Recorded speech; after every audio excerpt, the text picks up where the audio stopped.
eye care prevention, and welcome to the module concerning asthma, diabetes, sudden cardiac arrest, and sickle cell trait. Let me begin by sickle cell trait because it's kind of the one that we're probably going to be least familiar with, and that has to do with a genetic trait. It's not a disease, but it's a genetic trait that happens in our athletes when their red blood cells literally are misshaped and more in the form of a sickle. So I kind of think about a quarter moon shape.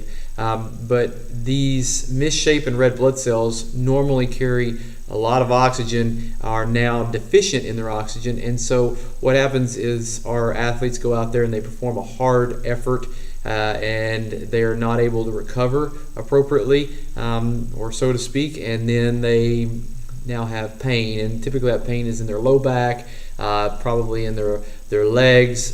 They may kind of have a dazed look or be short of breath. But they're going to have some pretty intense pain to follow because the blood is just not able to get the oxygen in there to those working muscles. And so it's important, that we can identify our athletes who do have a sickle cell trait. Now this could prove to be very difficult because there is quite a bit of testing required before we can make that diagnosis in healthcare. And so it may just be that the kid thinks that they're that bad out of shape, or that they're just not very efficient on the long or harder efforts. So you may have to really encourage the parents at that point or caretakers to look into more extensive assessment of those children and even older athletes to make sure that this is not occurring. Now, what do you do for that? As a coach, and this will probably be very frustrating to some coaches, but you're going to have to let that athlete be self-paced. They're going to have to communicate to you when they are starting to develop symptoms or when they need a break. So you're going to have to let them self-pace their activity. Another thing that you're going to have to do is really increase rest periods and hydration. And so you're going to have to make that available to them. You really do have to cater to these athletes because they're probably very serious when they say that they're hurting or that they're struggling.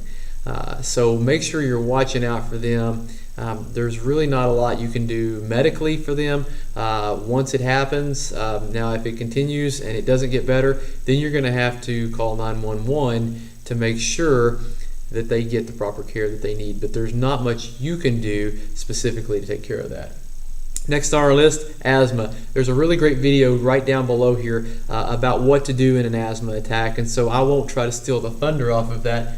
But remember, what you're looking for is that wheezing, that tight chest, and dyspnea simply means a dysfunction in the breathing. And so they are going to probably be hyperventilating because they're trying to get air in and out of their lungs, and it's very difficult to do. The one thing that you also might see is an exercise-induced bronchospasm, which is not asthma at all. And many people have this, and they believe that they have asthma, and quite frankly, they don't. There are very finite methods for diagnosis of asthma, and those need to happen. We need our athletes to be accurately diagnosed, and so if that athlete has not had a pulmonary function test, for example, they need to go through that to evaluate if they truly have asthma or if they have an exercise-induced bronchospasm, which is very different and also not something that you would want to treat the same way as you treat asthma. So watch the video below and make sure you pinpoint the themes that are important for treating an asthma attack. Next one on our list is diabetes, and this has to do more with an insulin and blood sugar issue. And so what basically happens is our bodies either produce too much insulin or it doesn't produce enough insulin in many cases. And when that happens, the food that we eat that has a sugar or carbohydrate component to it is typically taken by insulin to storage, and when we have appropriate levels of insulin, that works great. But when we have too little insulin, we're not putting those carbohydrates or sugars into storage, and they're staying in our bloodstream, and so then we become hyperglycemic. And so the other side of that is a person makes too much insulin, and so we eat food and it takes and overstores it, and then we become hypoglycemic. And that person needs to be accurately tested through their healthcare professionals so that we can identify what type of diabetes they have. And that doesn't just necessarily mean that works the same in type 1 or type 2 diabetes. That has to do with the severity of it. But what we're talking about here is if there's a diabetic emergency. Again, go to the next video down and after asthma, and you'll find a great video on what to do in the event that there is a diabetic emergency.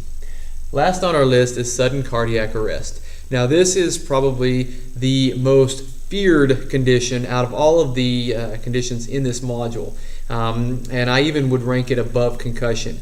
The occurrence of sudden cardiac arrest is very real and profound. In the video that you're going to watch, it's going to say that a sudden cardiac arrest happens in a young, healthy individual every 2 to 3 days. And so when you look at the whole spectrum of issues that we're talking about that could cause sudden death in sports, this one is the one we need to give attention to. And this one, reality is we may not ever catch some of these people who have a risk of sudden cardiac arrest. So what we need to do is be prepared in the event that it happens. I also have written down here 2 of the biggest issues that are going on. One of them is an arrhythmia, and this just happens because something electrical or structurally about the heart causes the rhythms to go out in the heart, the normal rhythm to go out in the heart. And when that happens, that person's heart no longer beats correctly, and so therefore they have a cardiac arrest episode.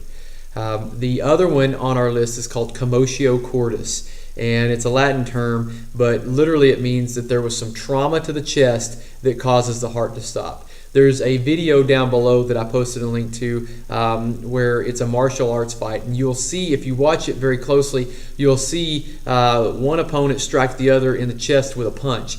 And when that happens, and it happens very quickly, you see the opponent that was struck fall quickly to the floor. And what we know is that person did succumb to his commotio cordis injury and die.